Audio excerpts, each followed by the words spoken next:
ঋতুস্রাবের রক্ত বাউল শিল্পীরা খায়, নাউজুবিল্লাহ মিন যালিক। আমরা কোনো মানুষের কাতারেই নাই। আমি একটা ভিডিও দেখলাম, আমি নাম বলবো না, আচ্ছা নামও যদি বলে কোনো অসুবিধা নাই। মাওলানা সাহেবরা কিছু ভিডিও করেছে বাউলকে নিয়ে গবেষণা করেছে তারা। যে মাওলানা দেখছি কয়েকজনই তারা এলেমের জাহাজ, প্রথমেই তাদের প্রতি আমার সালাম রইল, শ্রদ্ধা রইল, তাদেরকে আমি শ্রদ্ধা করি।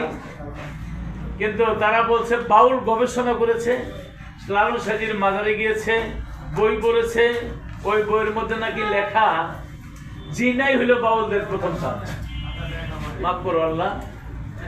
এবং বলেছে আমরা ঋতুস্রাবের রক্ত খাই, এবং বলেছে নাউজুবিল্লাহ মিন যালিক। এবং তারা বলেছে পঞ্চরস, এটা কিছু কিছু ময়লা আমরা খাই, রোগ শোক নাকি ভালো হয়, ময়লা আবর্জনা দেহের খাই। উনি বলছে এবং বাউলের বইতে 262 পৃষ্ঠা নাম্বার পর্যন্ত দিছে। এই বাউলরা মানে যা যা বলছে বাউল গবেষণা নিয়ে, ওনারা বাউল গবেষণা করছে, গোপনে গোপনে গেছে, ওনারা জানছে বাউলরা কি করে। এখন কথা হইল যে মাওলানা সাহেবরা বলছেন, তাদেরকে আমি আবারও বলি শ্রদ্ধা জানাই। আপনাদের এলেম আছে, আপনাদের এলেমের জাহাজ, কিন্তু আপনাদের এই এলেমটা একদিকে গেছে। কোন দিকে গেছে আমি জানি না। একদিকে কিছু গবেষণা করেছেন, কিন্তু সব গবেষণা করেন নাই। ঋতুস্রাবের রক্ত বাউল শিল্পীরা খায়, নাউজুবিল্লাহ মিন যালিক। এই সমস্ত কথা আপনারা বইলা আমাদেরকে সাধারণ মানুষের থেকে এমন এক পর্যায়ে নিয়ে গেছেন, যে পর্যায়ে গেলে মানুষের সাধারণ মানুষ মনে করে আমরা কোনো মানুষ না, আমরা কোনো মানুষের কাতারেই নাই। আপনারা দাওয়াত দিলাম, আমার গাড়ির মধ্যে আপনার জায়নামাজ আছে, আপনার গ্রন্থ বিভাগ লাগান। আপনি যদি গবেষণা করে বাউলকে নিয়ে গবেষণা করে পৃষ্ঠা বার করেন, তাহলে পাগল বচ্চু এর বইটা আপনি পড়ছেন? হ্যাঁ, আরিফদৌর সাহেব বই লিখছে, বইটা আপনি পড়ছেন? আমাদের এইগুলি না বই না পড়া, বিশেষ করে হ্যাঁ ওনাদের নাম বলছি, খালেক দেওয়ান সাহেব, মালিক দেওয়ান সাহেব, রজ্জব দেওয়ান সাহেব, এরপরে জালালউদ্দিন খা, এরকম আমাদের পূর্বপুরুষ যারা, জলিলউদ্দিন বৈতি সাহেব। আমার ওস্তাদ আবুল সরকার সাহেবকে বলে ইসলামিক গায়ক। আমার ওস্তাদ আবুল সরকারের ওস্তাদ ছিল হাজী শাহাবুদ্দিন সাহেব, 5 ওয়াক্ত নামাজ পড়তেন। হাজী শাহাবুদ্দিন সাহেবের ওস্তাদ ছিল আলাউদ্দিন বৈতি সাহেব, যার গান একটা চাবি মেরে দিছে, সেটা জনম করে ঘুরিতেছে। রাত্র একটা বাজিল, কেউ না সঙ্গে ছিল, করিতে গেল নবী ইসলাম জারি আবু জাহেলের বাড়ি। এই গান লেখছে আমার দাদা ওস্তাদ আলাউদ্দিন বৈতি সাহেব। তার ওস্তাদ ছিলেন ফেদু বৈতি, যার নাম ফেদু, যার মুখে ছিল মধু। তিনি 5 ওয়াক্ত নামাজই ছিল, রোজা করতেন।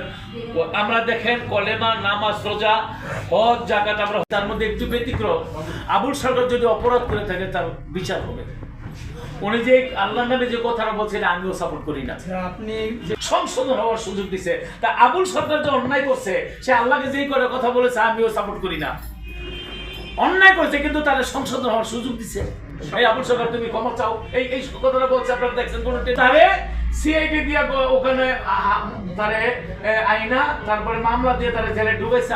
আচ্ছা, ওনারা মামলা করছে, কিন্তু সেই মামলা ফাইট করবো আমরা। সে যদি নির্দোষ হয় মুক্তি পাবে, এই তো বিষয়টা। আইনকে আমরা শ্রদ্ধা করি, কিন্তু কথা কইটা বলছে আমরা সাপোর্ট করি না। কিন্তু আবুল সরকারকে ক্ষমা চাওয়ার সুযোগ দিতে হবে। আমি লতিফ সরকার কোনো অন্যায় কথা বলতে রাজি না, আমার জ্ঞান থাকা সত্ত্বে। আমি বর্তমান পরিস্থিতিতে আবুল সরকারের বিষয়টা রাখলাম, যেহেতু মামলা হয়েছে, এটা আইনি অবশ্যই একটা ব্যবস্থা আছে, তার ক্ষমা চাওয়ার সুযোগ দিতে হবে, এটা আমার কথা। কিন্তু এখন একটা বাউল ধরে জবাই কর, বাকি বাউলটা কি অন্যায় করছে? বিভিন্ন জায়গার মধ্যে বাউলদেরকে মামলা করতেছে। এখন কথা হইলো যে মাওলানা সাহেবরা, তারা, আমি মনে করি তাদেরকে শ্রদ্ধা করি, তারা এলেমের জাহাজ। তারা ইসা বলতেছে বাউল ধর্মটা ভালো না, তারা একটা আলাদা জগতে বাস করে, তারা ঋতুস্রাবের রক্ত খায়, নাউজুবিল্লাহ মিন যালিক। তারা জিনারকে প্রাধান্য দেয়, নাউজুবিল্লাহ মিন যালিক। দেখেন, আমি সামাজিক লোক, পাগলমনির ভাই মসজিদের সভাপতি, আমাদের মসজিদের কার্যনির্বাহী পরিষদের একজন আছে। আমরা রোজা করি, আমরা শরীয়ত করি, আমরা তরিকত করি, আমরা গুরুকেও মানি, আল্লাহকে মানি, শরীয়ত, তরিকত, হাকিকত, মারফত, 4টি আমরা মানি। কিন্তু ধারাও ভাবে সকল বাউল শিল্পীকে কেন এইভাবে জায়গা জায়গা হামলা করতেছে?